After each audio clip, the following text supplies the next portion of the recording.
when a 450-pound lion escaped the Bronx Zoo and sent thousands of visitors running for their lives, only one man refused to move. His name was Damian Franco, the most feared Mafia boss on the East Coast, and the lion was walking straight toward him. "Emergency alert! Emergency alert! Large predator loose in Sector B." The announcement hit the zoo like a bomb. Families stampeded toward exits, trampling strollers, abandoning half-eaten churros, screaming for children who couldn't keep up. Security guards fumbled with tranquilizer rifles. NYPD sirens wailed in the distance. Every survival instinct in human history screamed the same command: run! But Damian Franco stood perfectly still. What nobody understood, not the panicked visitors shoving past him, not the zoo guards screaming orders into radios, not even the police snipers taking position on nearby rooftops, was that this lion wasn't running wild. He was hunting, not for prey, for someone. Caesar, that was the lion's name, moved through the chaos with the quiet authority of a king returning to claim his throne. 22 years old, his golden mane now streaked with silver, muscles still powerful beneath aging skin. His amber eyes ignored the screaming crowds, the flashing lights, the rifles aimed at his skull. They were locked on one target: a man in a gray suit standing alone in the middle of the pathway, hands loose at his sides, watching him approach. Before we go any further, drop a comment. What would you do if a 450-pound lion was walking toward you? Now let's get back to the moment that changed everything. Damian's lieutenant, Nico, grabbed his arm hard enough to bruise. "Boss, we need to go. Now. The cops are coming. Cameras are everywhere." Damian didn't move, didn't blink. "Which lion?" His voice was so calm it made Nico's blood run cold. "What do you mean, which lion? The one that's about to kill you?" "Caesar," they said. "From Sector B. Damian, please." "Caesar?" The name left Damian's lips like a prayer he thought he'd forgotten. Like a wound that had never fully healed. Like the last piece of his soul he hadn't managed to sell. See, what Nico didn't know, what nobody knew except Damian and a handful of ghosts from his past, was that this lion and this Mafia boss had met before. 22 years ago, in a filthy shipping container that smelled like death, a young enforcer named Damian Franco held a starving lion cub in his arms and made a choice that would cost him everything. He was supposed to deliver that cub to an underground fighting ring. Instead, he saved its life, and it destroyed his. 3 years in prison, beatings that left scars he still carried. The betrayal that turned a low-level soldier into the coldest, most ruthless crime boss New York had ever seen. All because he couldn't watch a baby animal die. Now that cub was a king, and that king was 15 feet away, nostrils flaring, a low rumble building in his chest that made the closest security guard drop his radio and run. But Damian heard something different in that sound. Not a growl. A greeting.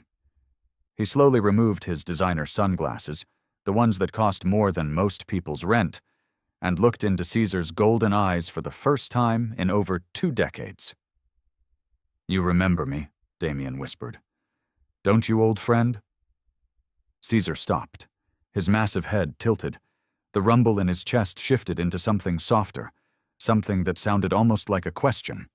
The sniper's fingers tightened on their triggers. The crowd held its breath.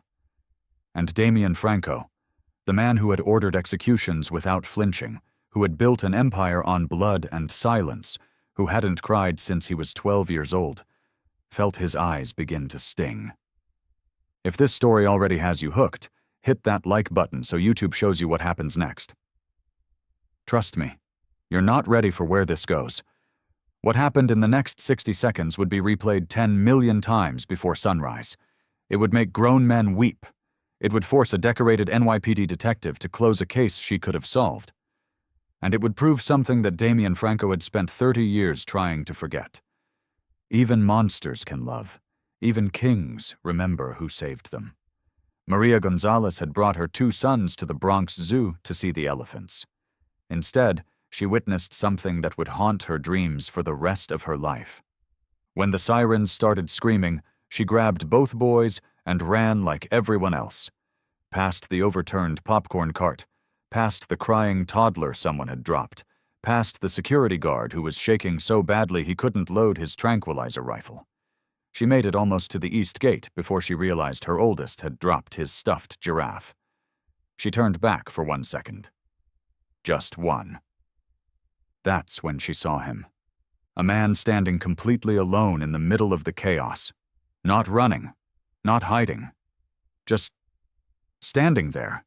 Like he was waiting for a bus, like a lion hadn't just escaped, like death wasn't walking toward him on 4 massive paws. Maria couldn't understand it. The man looked rich. Really rich. Gray suit that probably cost more than her car. Hair slicked back like something out of a gangster movie. Designer sunglasses hiding his eyes. A silver watch catching the afternoon sun. Everything about him screamed money, power, someone with everything to lose. So why wasn't he running? Police cruisers were screeching into the parking lot. She could hear helicopters overhead. Armed officers sprinted past her towards Sector B, rifles raised, shouting commands that overlapped into chaos. The zoo's PA system kept repeating the same terrifying loop. Remain calm. Proceed to the nearest exit. Do not run. Everyone was running, except him. A younger man in a leather jacket, clearly someone who worked for the guy in the suit, grabbed his arm hard. Maria was close enough to hear him shouting. Boss, we need to go, now! Cops are everywhere, cameras are everywhere, if they ID you… The man in the suit didn't even look at him. Didn't acknowledge the hand gripping his bicep. His head was turned toward something Maria couldn't see yet. Something hidden behind an overturned vendor cart near the lion enclosure. Boss, Damian, please! Nothing. Then Maria saw it. Saw him. The lion emerged from behind the cart like a nightmare, made of muscle and golden fur. But he wasn't charging, wasn't snarling. He was walking with a slow, deliberate purpose that somehow felt more terrifying than if he'd been running at full speed. His eyes, God, those eyes, were locked onto the man in the gray suit like nothing else in the world existed. 450 pounds of apex predator. Jaws that could crush a human skull like an egg. And he was heading straight for the only person who hadn't moved. Maria wanted to scream at him, "Run, you idiot, run!" But the words died in her throat when the man in the suit slowly reached up and removed his sunglasses. His face was calm, almost peaceful, like he'd been waiting for this moment his entire life. He looked the lion directly in the eye. And the lion stopped. Detective Maria Santos had seen a lot of things in 18 years, with the NYPD, gang shootouts in the Bronx, hostage situations that ended in blood. A man who'd held his own daughter at knife point for 6 hours before surrendering. But she had never seen anything like this. Snipers in position, crackled through her radio. Rooftop Alpha and Bravo, clear shot on the animal, awaiting green light. Santos held up her hand. Wait. Something was wrong here, something she couldn't explain. The lion wasn't attacking. The man wasn't running. And the space between them had become the most dangerous place in New York City. 3 blocks away, in the zoo's security center, Dr. Helen Carr pressed her face closer to the monitor and forgot how to breathe. She'd worked with big cats for 23 years. She knew their body language better than she knew her own husband's moods. And what she was seeing on that screen made absolutely no sense. Caesar's tail was low, not tucked. That would mean fear, just low, relaxed. His ears were pitched forward, alert but not flattened. No exposed teeth, no raised hackles, no circling. This wasn't predatory behavior. This was recognition. "That's impossible," she whispered to no one. "That's completely impossible." 15 feet away from 450 pounds of lion, Damian Franco stood in perfect stillness and let 22 years collapse into a single moment. "You got old, Caesar. We both did." The lion's nostrils flared, pulling in scent. His amber eyes never left Damian's face. 22 years, old friend. You remember, don't you? You remember the bottle, the blanket, the night I promised I'd never let anyone hurt you. A low rumble built in Caesar's chest. Not a growl, something softer, something that sounded almost like a question. I'm sorry I never came back. I'm sorry I left you here alone. But I'm here now. I'm here. Behind the police barricade, Nico pulled his associate Vincent close and spoke in a voice barely above a whisper. The boss went to prison back in 2003, 3 years. Everyone said it was trafficking charges, but... He glanced at Damian's motionless silhouette. It was something about an animal. Some kind of animal thing. He never talked about it, not once. Vincent stared at him. You think that's... I don't know what I think. I just know I've never seen him like this. Never. Beyond the barricades, behind the police tape, past the ring of armed officers ready to kill, the crowd had grown to hundreds. Every single one of them had their phones raised. The footage was already spreading. Twitter, Instagram, TikTok, like wildfire through dry grass. Number Zoo Lion hit trending within 4 minutes. Hashtag Bronx Zoo followed 2 minutes later. And somewhere in that stream of viral content, a single clip was being shared faster than all the others. A man in a gray suit, standing perfectly still, staring down a lion like he had nothing left to lose. No one knew his name yet. By morning, everyone would. 22 years earlier, on a night so cold it turned breath to smoke, Damian Franco was a different man. 32 years old. Hungry. Ruthless in the way you had to be when you were climbing the ladder in Don Caruso's organization. He'd broken bones for the family, collected debts that couldn't be paid in money, done things he told himself were necessary, things he buried so deep they only surfaced in nightmares.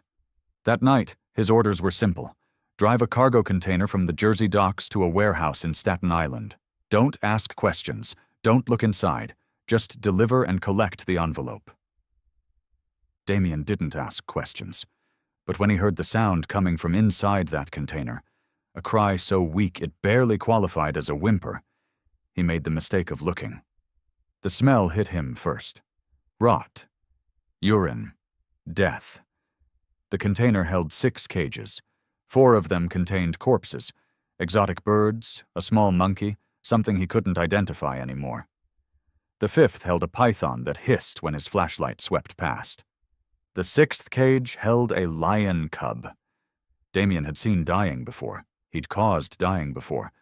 But something about this creature, ribs jutting through matted fur, eyes so dull they barely reflected light, too weak to even lift its head, cracked something open inside him that he'd spent years trying to seal shut.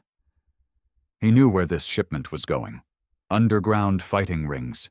Rich men who paid to watch animals tear each other apart for sport. This cub wouldn't last a week. Walk away, close the door, do your job. Instead, Damian climbed into that container, found a bottle of water in his car, mixed it with the protein powder he kept in his gym bag, held the makeshift bottle to the cub's mouth and waited. For a long moment, nothing. Then, a tongue. Weak, searching, drinking. Damian stayed in that container all night. He held the cub against his chest for warmth. He fed it every hour. He watched those dull eyes slowly, impossibly, begin to focus. By sunrise, he knew he wasn't going to make that delivery. He called Elena Martinez at 6 a.m. She'd been his girlfriend in another life, before the family consumed everything. Now she worked at a wildlife rescue upstate. She was the only person he knew who might be crazy enough to help. "You're asking me to take a trafficked lion cub and make it disappear," she said, her voice flat with disbelief. "Do you understand what Caruso will do when he finds out?" "Yes." "He'll kill you, Damian. He'll kill both of us." Damian looked down at the cub sleeping against his chest. Its heartbeat was stronger now. Its breath came easier. For the first time in hours, it looked almost peaceful. "Then we die doing something that matters," he said. "For once in my life, I want to do something that matters." Silence on the line. Then, "Bring him to me. Tonight." He named the cub Caesar on the drive upstate. It was the last good thing he would do for a very long time. Elena worked miracles. Within 3 weeks, the cub that Damian had named Caesar was healthy, growing, and officially documented as a rescue from an anonymous tip about an illegal breeding operation. Falsified paperwork placed him in the Bronx Zoo's big cat program. No trail, no connection, no evidence that Damian Franco had ever been involved. For exactly 47 days, he thought he'd gotten away with it. Then Don Caruso's men came for him. They grabbed him outside his apartment at 2 a.m., 3 of them, threw him in a van, drove him to a meatpacking warehouse in Brooklyn where Don Caruso himself was waiting with a cigarette and a baseball bat. The beating lasted 2 hours. Damian didn't scream, not once. He'd learned long ago that screaming only made men like Caruso enjoy it more. So he took it. The bat, the boots, the brass knuckles, until his ribs cracked and his left eye swelled shut and blood pooled beneath him on the concrete floor. When it was over, Caruso knelt beside him and made his voice almost gentle. "I know about the zoo worker, Elena Martinez. Pretty girl. I know where she lives. I know she has a sister in Queens." He took a long drag of his cigarette. "You have a choice, Damian. You give her to me, and we call this settled, or you take the fall alone. 3 years, minimum. Trafficking charges. Your career, your future. Gone." Damian stared up at the man who had owned him for a decade. The man who had taught him that mercy was weakness, that loyalty meant obedience, that love was a vulnerability to be exploited. "She's got nothing to do with this," Damian whispered through broken teeth. "I acted alone." Caruso studied him for a long moment. Then he laughed, a cold, disappointed sound. "You stupid, stupid boy! You could have been something." 3 years in Rikers Island. Damian entered that prison as a mid-level enforcer with a reputation for violence and not much else. He emerged as something entirely different. He read, he watched, he learned how power actually worked, not through fear alone, but through strategy, patience, and the ruthless calculation of who to trust and who to destroy. The man who walked out of those gates wasn't the same man who'd walked in. He was colder, smarter, hungrier. Within 5 years, Don Caruso was dead. Heart attack, officially, though rumors suggested otherwise. And Damian Franco controlled everything he'd left behind. Within 10 years, the Franco family was the most powerful organization on the East Coast. But every year, on the anniversary of the night he'd found a dying cub in a cargo container, an anonymous donation arrived at the Bronx Zoo. Always the same amount. Always designated for the big cat program. Always untraceable. No one knew why. No one except Damian. It was the only thread connecting him to the man he used to be. The only proof that somewhere beneath the monster, a heart still beat. He never visited Caesar, not once in 22 years. Until today.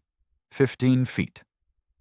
That's all that separated Damian Franco from 450 pounds of apex predator, 15 feet of cracked pavement, scattered popcorn, and 22 years of silence. The zoo had gone quiet, not peaceful, frozen.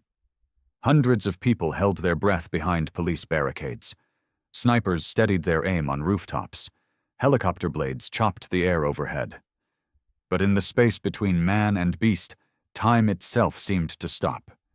Caesar's nostrils flared, once, twice, pulling in scent like he was searching for something buried deep in his memory. Then the rumble started. It began low in the lion's chest, a sound that made the nearest police officer take 3 involuntary steps backward. But Damian didn't move. He knew that sound. He'd heard it before, decades ago, when a starving cub had finally stopped shaking in his arms and started to trust him. It wasn't a growl. It was a question. "Is it you? After all this time? Is it really you?" Damian slowly raised his right hand. Palm down, fingers relaxed. The The same gesture he'd used 1,000 times in that cargo container, letting a terrified cub smell him before he tried to touch it, letting it know he wasn't a threat. "Yeah," he whispered, so quiet only Caesar could hear. "It's me." In the security center, Dr. Helen Carr gripped the edge of her desk so hard her knuckles turned white. 23 years of studying big cat behavior, 23 years of understanding their body language, their instincts, their capacity for violence. Nothing had prepared her for this. "That's not predatory behavior," she breathed, watching Caesar's tail swish slowly, watching his ears stay forward, watching his massive body lower slightly, not to pounce, but to greet. "He's not hunting. He's greeting him. Like he knows him." Her assistant stared at her. "That's impossible. That lion's been here since 2003. How could he possibly—" "I don't know," Dr. Carr's voice cracked. "I don't know." At the barricade, Detective Santos had run out of patience. "Someone tell me who that man is. Right now." Silence. She grabbed the nearest zoo employee by the collar. "Who is he? How did he get past the evacuation? Why isn't he running?" The employee, a young woman with a name tag that read Jessica, just shook her head, tears streaming down her face. I don't know. He wouldn't move. We tried to make him leave and he just wouldn't move." Santos turned back to the standoff. The man in the gray suit. The lion that should have killed him by now. The impossible stillness between them. "Run his face through recognition," she ordered into her radio. "I want a name in 60 seconds. But even as she said it, she knew the name wouldn't matter. What mattered was happening right now, right in front of her, and she had no idea what it meant. 10 feet. 5 feet. 3. On Rooftop Alpha, sniper Thomas Reed adjusted his scope and placed his finger on the trigger. Clean shot, center mass. One squeeze and it would be over. "Hold," Santos commanded through the radio. "Nobody fires until I give the order." "Detective, that lion is about to—" "I said hold." 2 feet. Caesar stopped so close that Damian could feel the heat radiating off his body, could smell the wild, musky scent of him, could see the silver threads woven through that magnificent golden mane, proof that time had passed for both of them. 22 years. 22 years since he'd held this creature in his arms. 22 years since he'd made a choice that cost him everything and saved the only innocent thing he'd ever loved. "Easy," Damian whispered, his voice barely audible. "Vecchio amico, I'm here." Old friend. Caesar's amber eyes locked onto his. And in that moment, Damian saw something that shouldn't have been possible. Something that science would say couldn't exist. Recognition. The lion remembered. Caesar lowered his massive head. Slowly. Deliberately. And then, with a gentleness that made no sense for a creature capable of killing with a single swipe, he pressed his forehead against Damian's chest. 450 pounds of muscle and fury, suddenly soft as a kitten. Damian's hand trembled as he raised it, hesitated, then let it rest on Caesar's mane, those coarse golden strands he hadn't touched since the night he'd said goodbye to a cub he'd sworn to protect. Something cracked inside him. Not broke. Cracked, like ice on a river in spring, like a wall that had held for 30 years finally giving way. A single tear slid down Damian Franco's face. He hadn't cried when Caruso's men beat him half to death. Hadn't cried during 3 years in Rikers. Hadn't cried when he'd buried his mother, his brother, his only real friend. He had turned himself to stone because stone couldn't be hurt. But this broke through. "I'm sorry," he whispered into Caesar's mane. "I'm so sorry I left you." Behind the barricades, the crowd erupted. Gasps. Screams. The rapid-fire clicking of 1,000 cameras. Videos that would be shared and reshared until the internet broke, trying to explain what it was seeing. A Mafia boss, though they didn't know that yet, weeping into the mane of a lion that should have killed him. On Rooftop Alpha, Sniper Thomas Reed slowly lowered his rifle. On Rooftop Bravo, his partner did the same. Detective Santos stood frozen, her hand still raised, her order to hold still hanging in the air. She'd seen a lot of things in 18 years on the force. She had never seen anything like this. No one moved, no one spoke, no one breathed, just a man and a lion, reunited after 22 years, standing in the wreckage of a world that had tried to keep them apart. By morning, this moment would be replayed 10 million times. But right now, it belonged only to them. The spell broke slowly. A zoo veterinarian named Dr. Marcus Webb was the first to move. He stepped forward cautiously, tranquilizer rifle raised, approaching the impossible scene like a man walking through a minefield. "Sir," he called out, his voice cracking. "Sir, I need you to step away from the animal. We're going to sedate him and—" Damian turned his head. Just his head. Nothing else. But something in those eyes, cold, ancient, dangerous, made Dr. Webb stop mid-sentence, made him lower the rifle without understanding why, made him take 2 steps backward before his brain caught up with his feet. "He doesn't need that," Damian said quietly. "He's coming with me." No one argued. Damian's hand stayed on Caesar's shoulder as they walked, side by side, man and beast moving together like they'd done this 1,000 times before. The crowd parted ahead of them, police officers stepping aside, zoo staff pressing against walls, visitors too stunned to do anything but stare. 450 pounds of lion, walking calmly through the Bronx Zoo, guided by nothing but a hand and a voice, and 22 years of trust. Dr. Helen Carr was waiting at the enclosure gate. She'd run from the security center, desperate to see this with her own eyes, desperate to understand. The man stopped in front of her. Up close, she could see the tear tracks still drying on his face, could see the way his hand trembled slightly against Caesar's mane, could see that whatever had just happened had cost him something precious. "Who are you?" she asked. He met her eyes. For a moment she saw everything: pain, guilt, love, loss, flash across his face like lightning. "Someone who owed him a debt," he said. Then he leaned down, pressed his forehead against Caesar's one final time, and whispered something she couldn't hear. The lion rumbled softly in response. A goodbye. When she looked up again, the man was walking away, moving fast now, disappearing into the chaos of police vehicles and news vans before anyone could stop him. "Wait!" Detective Santos pushed through the crowd. "Someone grab him, I need to—" But he was already gone, swallowed by the crowd, vanished like smoke. The black SUV was waiting on Southern Boulevard. Nico had the engine running, the back door already open. Damian slid inside without a word. They drove in silence for 20 minutes, through the Bronx, over the bridge, into Manhattan. Nico kept glancing in the rearview mirror, waiting, but his boss just stared out the window at nothing. Finally, somewhere around Midtown, Damian spoke. "Find out what that lion needs."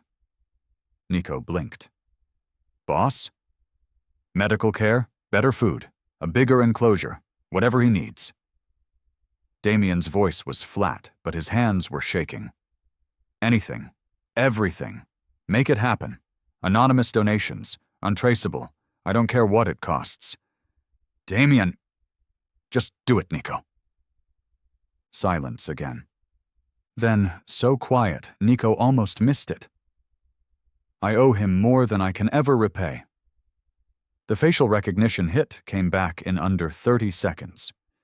Detective Maria Santos stared at her screen, coffee growing cold in her hand as the file populated with information that made her stomach drop. Damian Franco, age 54, suspected head of the Franco crime family, 19 years of investigations, 0 convictions. Every witness who ever agreed to testify had either disappeared, recanted, or died of suspiciously natural causes. This was the man who'd just walked a lion through the Bronx Zoo, like it was a golden retriever. "What the hell?" she muttered. She dug deeper, pulled strings, called in favors from friends in records who owed her. By midnight, she had access to files that should have stayed buried forever. The 2003 arrest jumped out immediately. Animal trafficking charges. 3 years served at Rikers Island. Santos frowned at the screen. A man like Franco? Even a younger, less powerful version? Doing real time for trafficking? The sentence was too harsh. The crime was too small. Something didn't add up. She kept digging. The original case file was thin, suspiciously thin, a shipment of exotic animals bound for an underground fighting ring. Franco caught transporting the cargo, but the animals themselves? No record of recovery, no documentation of where they ended up, just a hole in the paperwork big enough to drive a truck through, or hide a lion cub. At 2 a.m., Santos found the name Elena Martinez, wildlife rescue worker, retired now, living in a small house in Westchester. The only other person connected to the 2003 case who was still alive. She drove up the next morning. Elena was 71 years old, with silver hair and hands that shook from early Parkinson's.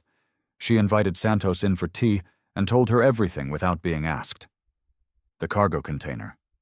The dying cub. The young man who'd called her at 6 a.m. with a voice full of terror and determination. The way he'd held that cub against his chest like it was the most precious thing in the world. "He could have given me up," Elena said quietly. "Caruso's people, they knew I helped. Damian could have traded my life for his freedom. Most men would have. But he didn't." 3 years in prison. Elena's eyes glistened. "He took 3 years rather than let them hurt me, and he never asked for anything in return. Never contacted me again. Just disappeared into whatever life he built after." Santos drove back to the city in silence. The file sat on her desk for 3 days. She could pursue it, build a case, use this thread to finally unravel the Franco Empire. It's what 19 years of failed investigations demanded. It's what justice required. But every time she opened that file, she saw an old woman's trembling hands, heard her voice crack when she talked about mercy. On the 4th day, Santos closed the file, marked it inactive, buried it where no one would ever find it. Some debts, she decided, weren't hers to collect. And some monsters weren't entirely monsters after all. 6 months later, on a cold February night, Damian Franco returned to the Bronx Zoo. Dr. Carr was waiting at the service entrance. She didn't ask questions, didn't request identification. Just nodded once and led him through empty pathways lit by flickering security lights. She'd watched the anonymous donations transform Caesar's final months. New veterinary equipment, specialized nutrition, pain management that kept him comfortable as his body slowly failed. She knew where the money came from. She'd known since the moment she'd looked into that man's eyes and seen something break. "He's been waiting," she said quietly. "I don't know how he knows, but he knows." She left Damian alone at the enclosure. Caesar lay on his side in the soft hay, breathing slowly. His golden mane had gone almost entirely silver now. His muscles had wasted. His eyes, once fierce enough to freeze a man's blood, were clouded with age and exhaustion. But when Damian pressed his hand against the glass, those eyes fluttered open and found him. "Hey, old friend," Damian whispered. Caesar's tail moved. Just once. A weak thump against the hay. Damian sank down until he was sitting on the cold concrete, his hand still pressed to the glass, his forehead resting against it.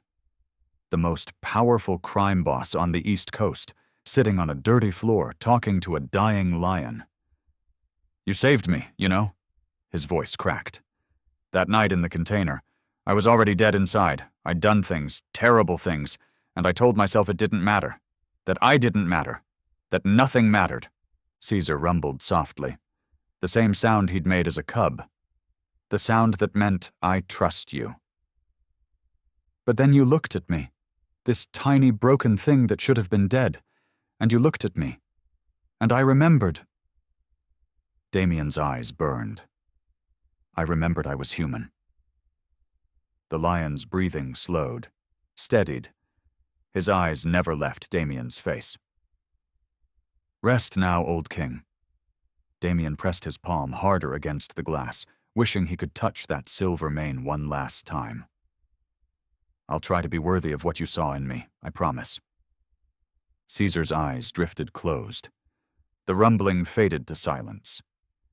Damian stayed until dawn. The next morning, Caesar passed peacefully in his sleep.